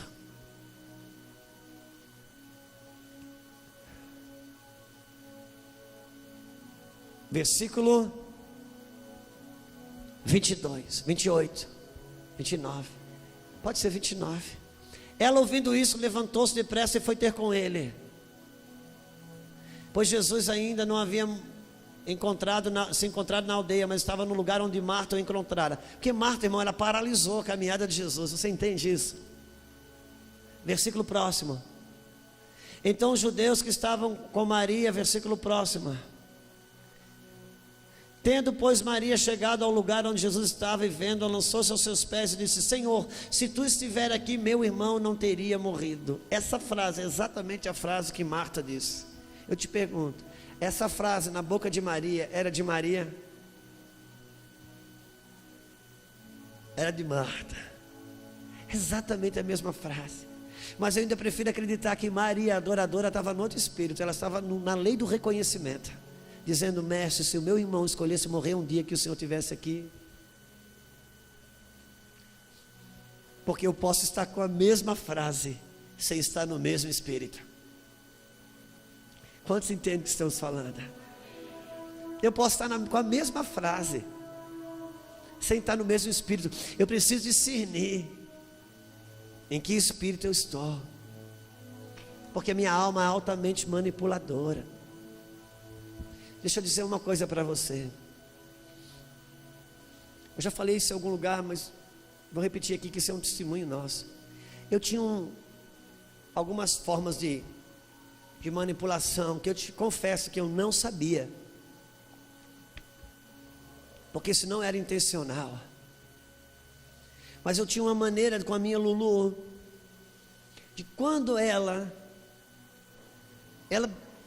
me confrontava em alguma coisa que eu não queria mexer, que eu não queria mudar, eu tinha uma maneira de manipular. Eu criava um alto grau de estresse na conversa, e ela, não querendo briga, ela dava um passo para trás e recuava, e eu voltava a ter o controle daquilo que eu já estava perdendo, naquilo que eu não queria mudar. Quantos entendem o que eu estou falando? Quando ela me confrontava em alguma coisa, mesmo na sua doçura, eu já criava um grau de estresse alto, porque ela recuava, e quando ela recuava para não ter briga, eu alcançava o que eu queria, recuperar o controle daquilo que eu não queria perder, para não ter que lidar com aquilo que eu precisava mudar. Porque isso é do manipulador, do manipulador ativo, né? Porque o manipulador passivo, ele funciona diferente. Às vezes é ele que está errado, daí o outro se estressa, porque ele quer discutir uma situação. E o manipulador passivo, a arma dele é o silêncio. Então ele cala, e quando ele cala para não discutir, o outro se altera, e ele cala mais, o outro se altera mais ainda, até perder a razão pela maneira que se comporta, e acaba também perdendo a razão naquilo que estava certo. E o passivo conseguiu o que queria, não mexer naquilo que deveria, que ele quer que mantenha assim, do mesmo jeito. Quantos entendem o que estamos falando?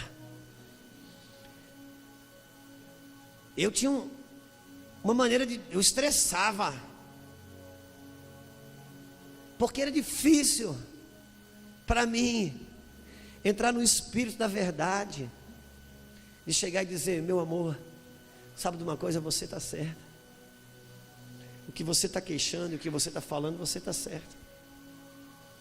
Que às vezes é coisa boba, pequena, parece ser boba para os outros, mas para você não é. Porque às vezes aquilo aciona algo dentro de você que você mesmo desconhece. Às vezes é um temor, um pavor que você tem naquela situação que você desconhece, cara. Você desconhece. Às vezes é uma parada que aconteceu com você lá no ventre da sua mãe, sei lá. Você nem mesmo você sabe. E nessa hora é difícil você chegar para a esposa, para o marido, para quem quer que seja, dizer: olha, você está certo, eu sou exatamente isso. Eu faço isso intencionalmente mesmo. porque eu não sei lidar com essa situação, ela me apavora, eu tenho medo. Parece boba, mas eu tenho vergonha disso, eu não sei porquê. Me ajuda, vamos orar junto. Mas por que a gente não vem para esse lugar de verdade? Porque essa hora você se desnuda. Por favor, não distraia. Essa hora você se desnuda. Essa hora é difícil porque você tem medo. Porque aquilo já é algo que você protege com toda a força, porque é algo que te machuca. E quando você descobre aquilo, desnuda aquilo, você corre o risco de entregar para o outro uma arma, para na primeira discussão, aquela arma vir te machucar num lugar que você protege com todas as forças. Então eu mantenho aquilo protegido, não curo, não deixo ser tocado, mas também não sou liberto, não sou livre. As pessoas em minha volta não são abençoadas, são prejudicadas. Mas Deus está dizendo: vem para a verdade, meu filho. Anda no espírito da verdade. Ainda que haja dor, ainda que haja vergonha, mas vai haver cura e uma liberdade que você vai experimentar que você não conhece. E as pessoas em sua volta vão ter um nível de saúde emocional da sua parte que também não conhece. Quantos entendem o que estamos falando? A gente tem medo que Deus venha, porque o Espírito Santo, irmãos, ele vem junto com a verdade. Eu sempre digo, tem pessoas na igreja que às vezes a gente ministra para casais, que a gente fala de andar na luz, como já aconteceu em retiros, eu estou ministrando a necessidade de você andar na luz, e não tem nada na mão do diabo. E aquele marido, aquela esposa, às vezes aproveita aquilo para ir lá despejar uma confissão na cabeça do outro, porque entendeu que o diabo pode pegar ele, agora quer se ver livre do diabo, então joga a confissão em cima do outro. Ou então estava opresso por aquilo ali, aproveitou aquela ministração para ter aquilo como uma lei, um direito, e poder agora confessar. Sabe o que acontece? A situação fica horrível, e no outro dia liga para mim ainda dizendo: pastor, eu fiz como você falou, e agora eu já sou culpado. Eu tenho que dizer: não, meu irmão, você falou, você fez como eu falei, mas você não fez no espírito que eu falei, não.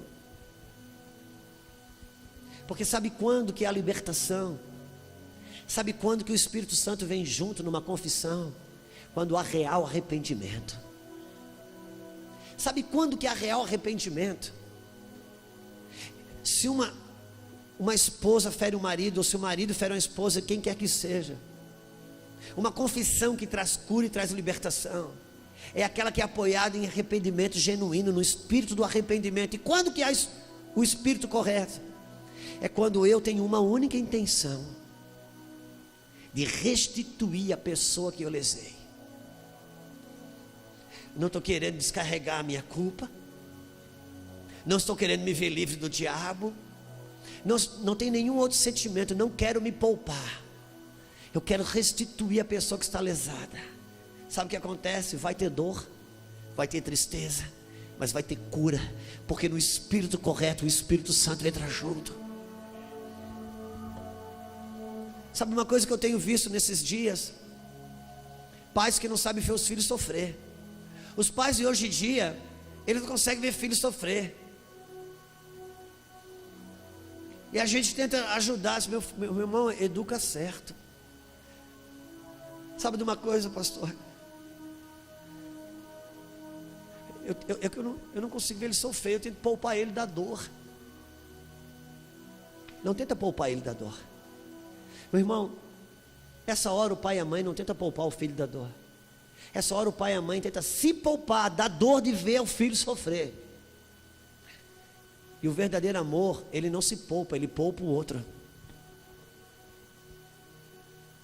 Se tem uma coisa que nós precisamos aprender com o Deus Pai, é ver os filhos sofrer sem intervir, para não comprometer o propósito. Porque quando o meu Senhor e o teu Senhor clamou dizendo: Pai, se for possível, traz livramento. Cara, não vai ser possível. Você vai sofrer isso por causa do propósito. E porque o Pai não interviu, é que eu e você estamos aqui salvos. Você acha que doeu mais no pai ou no filho? Porque o verdadeiro amor não se poupa, o verdadeiro amor poupa o outro. Por isso que há uma diferença para misericórdia e para tolerância. Porque elas têm a mesma aparência. E a Bíblia diz que eu tenho que ter misericórdia, pastor. Mas a Bíblia diz também: tenho contra ti que toleras. Porque a misericórdia trabalha para poupar o outro. Quando eu tenho misericórdia e compaixão, eu estou poupando o outro. Quando eu tolero, eu não estou poupando o outro. Sempre que eu tolero, é porque eu estou poupando de ter que me incomodar com alguma coisa que eu não quero. Ou estou me poupando de ter que perder o benefício do confronto se eu confrontar. Algum tipo de conveniência que eu estou ganhando. Tem gente que tolera para não se incomodar. E chama isso de amor, de compaixão. Não, meu amado. Eu preciso discernir em que espírito eu estou apoiado. Quantos estão comigo? Porque o Senhor quer nos fazer livre. Há um lugar em Deus, na verdade, que eu não preciso ficar escravo da autoproteção da minha alma. Só que isso é processual. Na medida que eu me rendo, na medida que eu me entrego. Por isso que família ainda é o nosso maior laboratório. Congregação é o nosso laboratório. Eu sempre digo, meu pastor, igreja não é nosso campo de batalha. Igreja é nosso campo de treinamento. Nosso campo de batalha está lá fora, depois daquelas portas ali. Então o que eu venho fazer aqui? Eu venho ser treinado. Agora, se eu me firo no campo de treinamento, como que Deus vai me escalar para o campo de batalha? Não fuja do treinamento, não, fique aí. Ande no espírito correto. Que não é simples, não é fácil, mas é um desafio para nós. Porque o Evangelho não é uma questão de comportamento. O Evangelho é uma questão de natureza. É uma questão de natureza. Discernir a dinâmica relacional da minha alma. Quero orar com você nessa noite.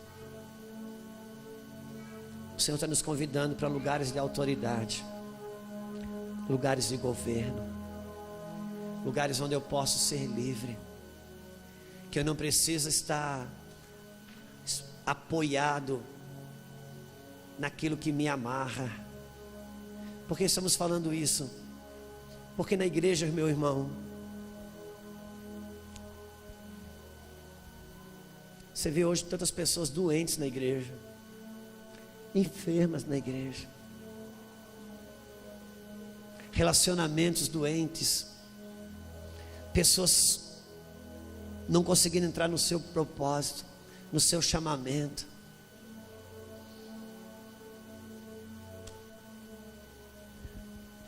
Eu vou encerrar, só para não ressuscitar Lázaro, amém? Vamos ressuscitar Lázaro em nome de Jesus, gente, porque esse final foi feliz, graças a Deus.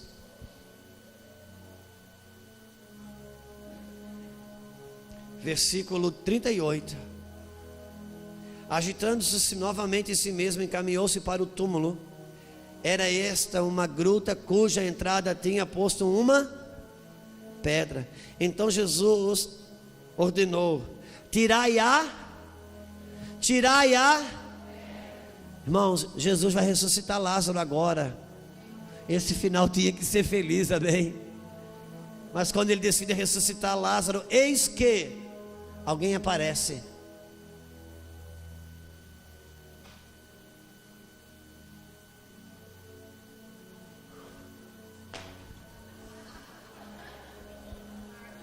É possível isso, irmão? É possível. Aquela que tanto forçou a barra, agora é aquela que... Porque a ansiedade, ela cria exigência, mas não tem fé. Você para pensar que aquela que mais forçou a barra para acontecer é aquela 01 que está impedido de acontecer. E ela já deixa de ser irmã de Lázaro para ser irmã do defunto.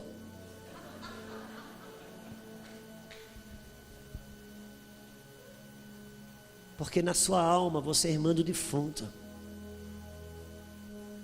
Não queira fortalecer aquilo que Deus quer enfraquecer na sua vida. Não queira salvar aquilo que Deus pediu para você perder. Entenda que o evangelho da cruz não é a morte pela morte.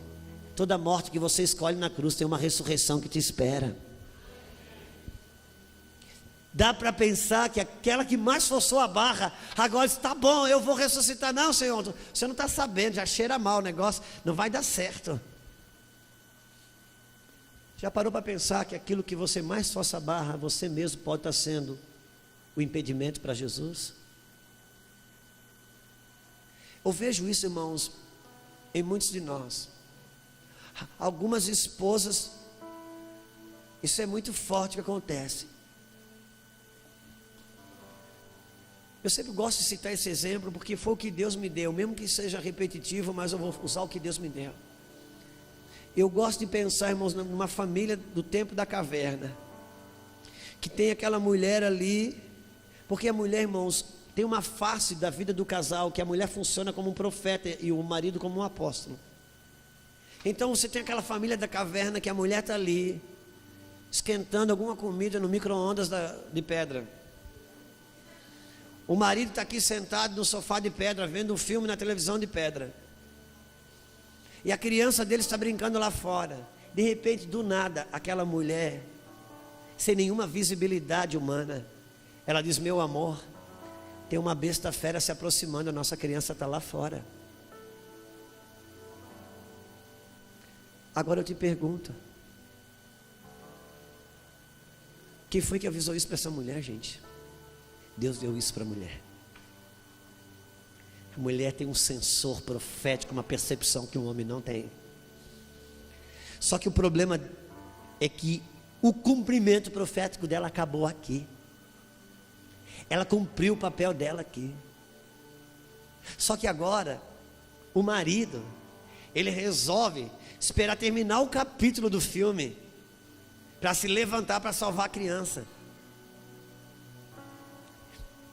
E agora, essa mulher que se moveu tão bem profeticamente, agora vê como o marido não se move. A sua alma, seu instinto de salvação vai fazer o quê? Vai sair do seu lugar e vai lá salvar a criança. E sabe o que acontece? Dá certo, ela salva a criança. Mas enquanto ela está salvando uma situação, o diabo está vindo aqui, mais 3 laços de passividade nesse cara. Agora ela se vê numa situação menor, que ela percebe e diz: olha, precisa, isso está acontecendo, ou vai acontecer. E ela diz: não, ele vai se mover, não é possível.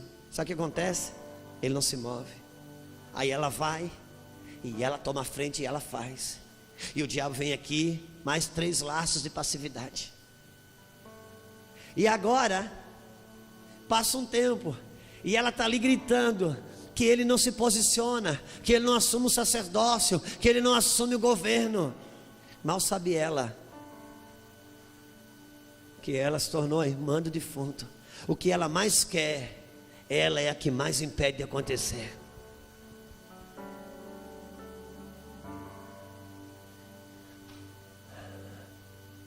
Sabe qual é a maior queixa das esposas hoje, irmãos? Sabe, meu pastor, a maior queixa das esposas é de ver o marido, áreas na vida do marido, aonde ela olha e vê que o cara está estagnado ali, ele não se mexe. É tão óbvio, todo mundo vê, menos ele. Por mais que ela fala, empurra, o cara não sai do lugar. Ele está dormindo ali naquele ponto. E ela vive tentando fazer alguma coisa para despertar ele. Deixa eu falar uma coisa para as esposas que estão aqui. Quando Deus estava formando a mulher, qual era o estado do seu marido? Ele estava dormindo. Escute-me. Se o seu marido está dormindo naquela área, é porque você está sendo formada. Não acorde ele na força do seu braço, porque você vai ficar deformada. Está escrito em Cantares de Salomão: não desperte o amor até que ele queira. Deixa Deus te formar enquanto ele dorme. Espera nele. Se mantenha no espírito correto. O Senhor quer nos libertar. Fica de pé comigo.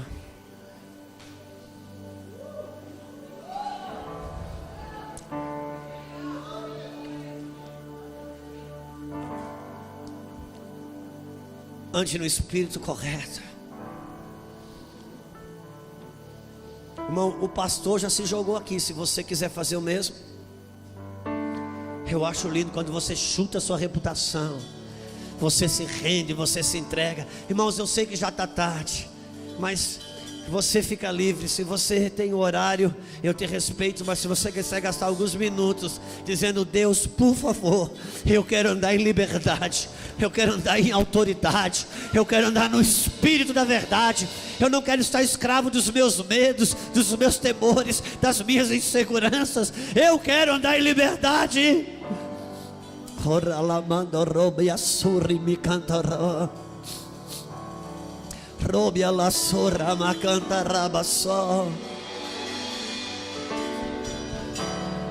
Tem uma canção, é antiga, da Heloísa Rosa, que ela diz que enquanto eu fortaleço a minha vontade para que tudo aconteça do meu jeito, há um lugar de descanso em ti.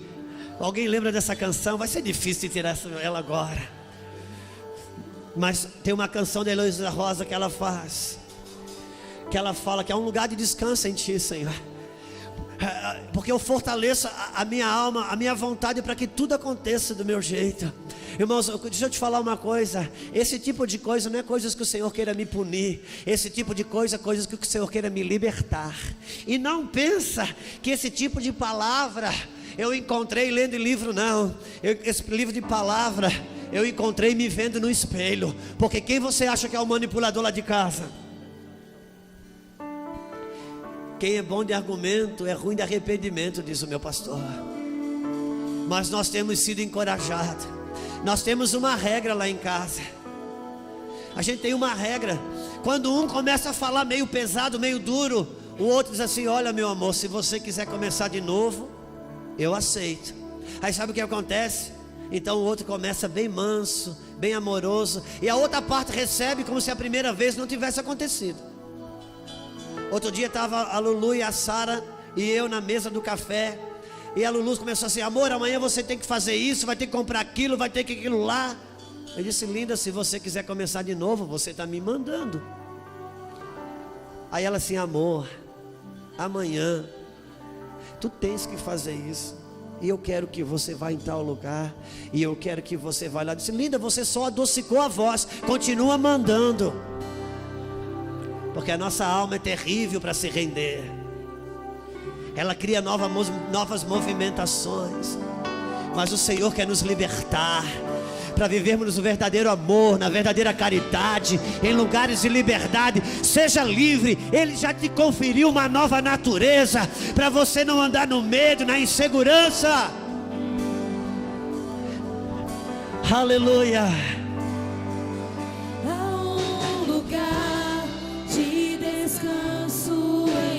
Sim, há um lugar de descanso em ti, Senhor. Há um lugar de refrigério em ti.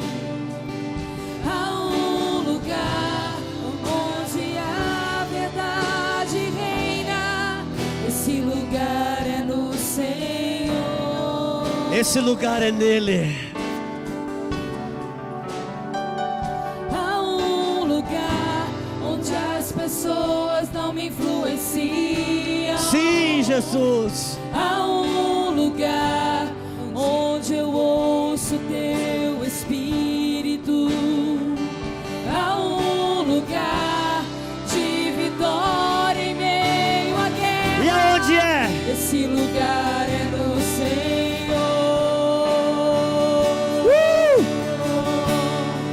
Esse lugar é no Senhor. Oh, meu Deus. Esse lugar é nele. Esse lugar é no Senhor.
nele, meu amado. Há um lugar onde a paz é quem governa. Sim, Deus. Esse lugar é no Senhor.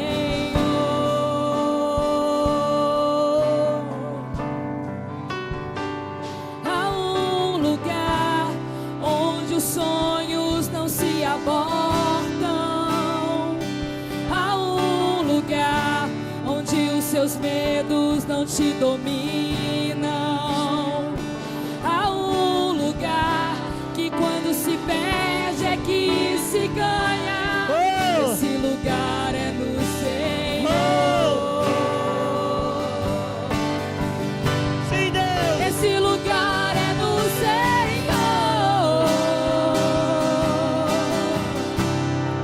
Esse lugar é no Senhor.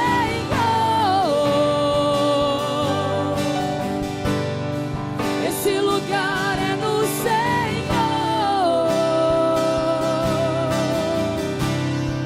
Esse lugar é no Senhor.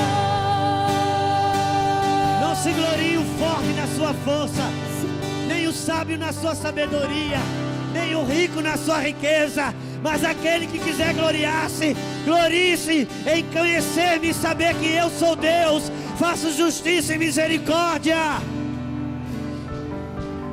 Declaramos em nome de Jesus, esse final de semana, parece que o Senhor está nos rasgando por dentro. Oh meu Deus, são cirurgias que estão sendo feitas. Eu posso sentir o corte, mas eu também posso sentir a cura. Eu posso sentir o bisturi, mas eu também posso sentir a cura. Sim, Tu és tudo que eu preciso. sim, Jesus, Tu és tudo que eu preciso. Tu és tudo que eu preciso. Jesus, Tu és tudo que eu preciso. Jesus, Tu és tudo que eu preciso. Jesus, Tu és tudo que eu preciso. Esse lugar é no Senhor.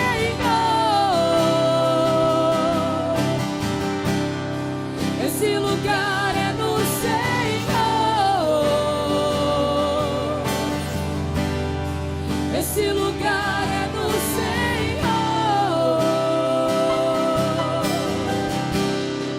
Esse lugar é no Senhor. Tem um lugar de liberdade para eu e você viver. Fica aqui, meu irmão. Fica aqui. Sai não. Vai tocar música pela segunda vez, não sai não. Você sabe, Lúcifer não se perdeu escolhendo fazer algo diferente.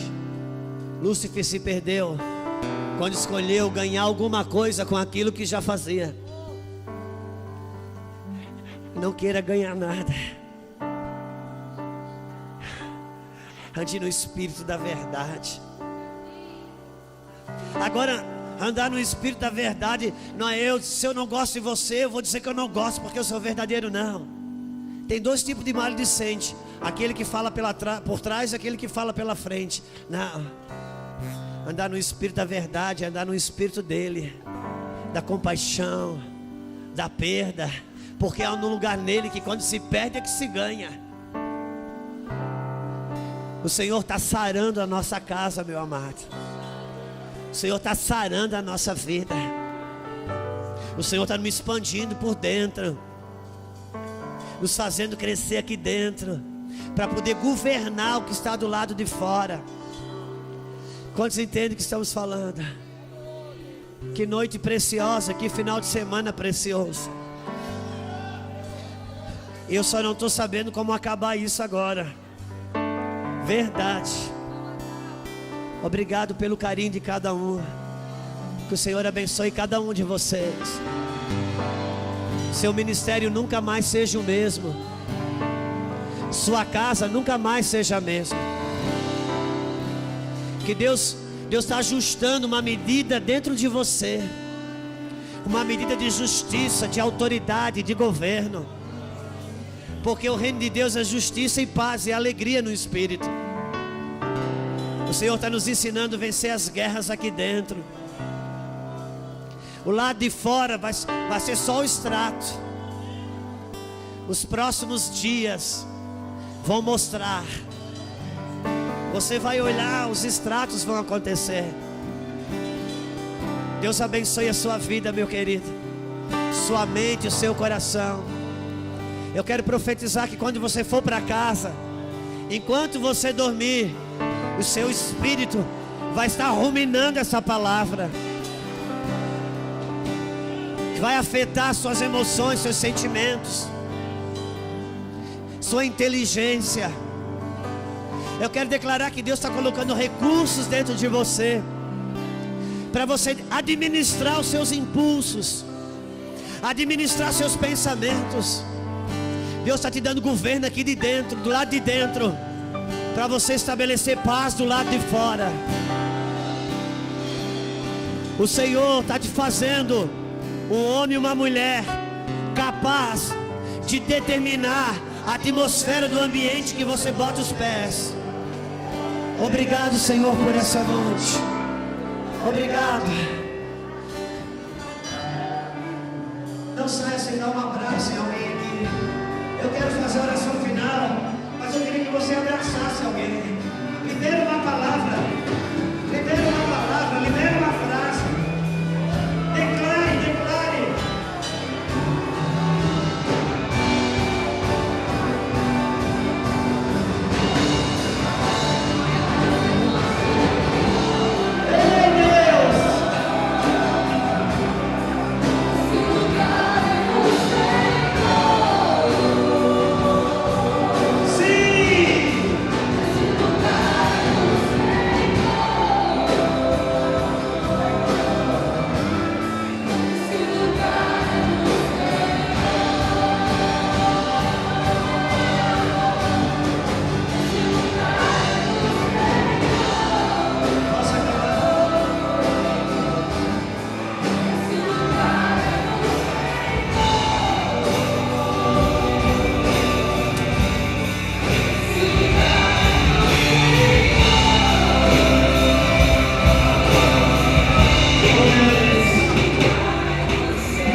Deus